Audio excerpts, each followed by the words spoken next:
How's it going, everyone? My name's James, and welcome to the story of Hotline Miami. We're going to be starting with the first game. As we know, Jacket begins meeting three faces. Face number one, a woman wearing a horse mask. At this point, he does not recognise her. At the right, a man wearing a owl mask. Once again, someone he does not recognise yet. And a person in front of him wearing a rooster mask that yet he does recognise as himself.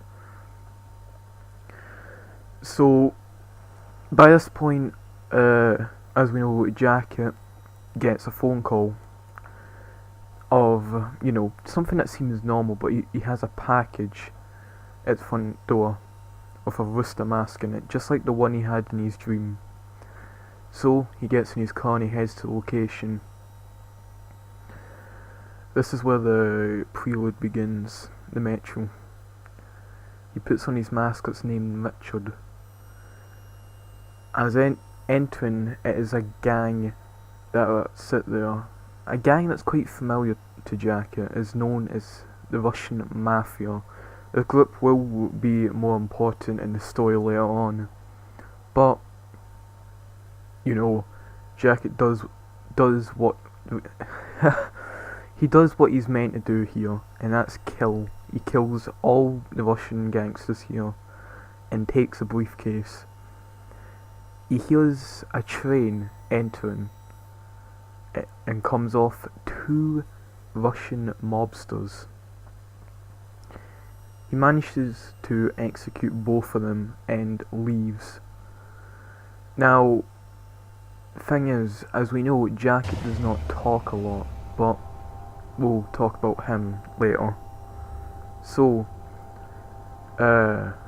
Jacket leaves in his car as usual, but he has to dispose of this briefcase as he's told, until a hobo hears him and he's tough.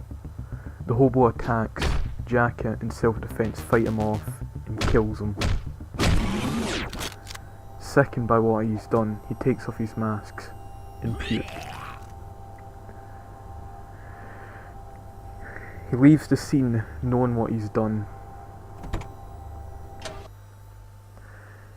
He goes to a little shop nearby where someone he recognises, his old friend Beard. He lets him take whatever he wants and lets him leave. Something that Beard usually does. But there's a dark truth behind Beard and Jacket. Jacket gets another phone call the next week. He leaves and heads to a new location. No talk, first chapter.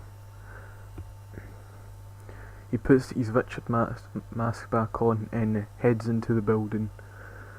Now, he does the usual by executing them, but let's talk about Jacket. As we know, Jacket, as I've said, does not speak at all.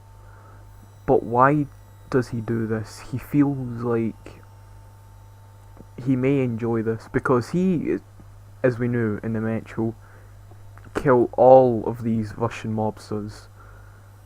But what did they really do? They were just there doing their job, and in self-defense they might have been fighting back, since he did kill one of them when entering. But there might be a more dark truth behind it. But after doing his job, he finds Beard again working at a pizza restaurant, and he gets a pizza, heads back to his car, and heads back home. Now, he gets another phone call, once again new location, and he goes to it. But in this location there's something more sinister going on there. As the chapter says, overdose. We find out a bit more what's going on here. The Russian mob may be working for someone, but why would Jacket want to kill these Russian mobsters. What have they done to him?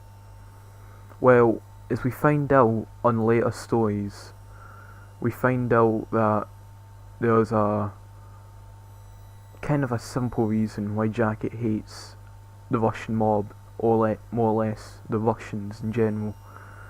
Now, let's talk about the subject of Jacket being sick, seeing the old man die. It might have been for the hatred of the Russians, and this man was not Russian, as we know. But when Jacket is finished executing the people he sees, the Russian mob, he sees something on a table, a mask, like his, but not, you know, a Rooster one. It's a Wallace one, L it's called, belonging to a dead body. Someone that used to work with him, but there's a symbol, if some of you may have not been seeing. But he goes and meets Beard again at a different place, VHS Palace. But the symbol, as some of you may not know, we've been seeing scattered around, is 50 blessings. These are the people that have hired Jacket. That's why he leaves these locations and go. But in this one,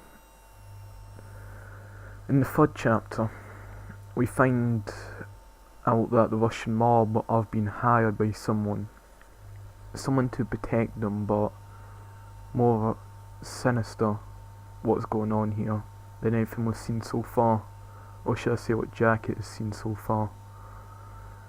A bit of an overweight man munching down, watching television, but on the bed beside him was a woman who seems to have been, well, you could probably put the pieces together.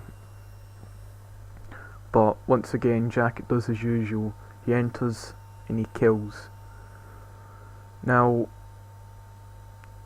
there's a lot of ideas my Jacket might enjoy killing, but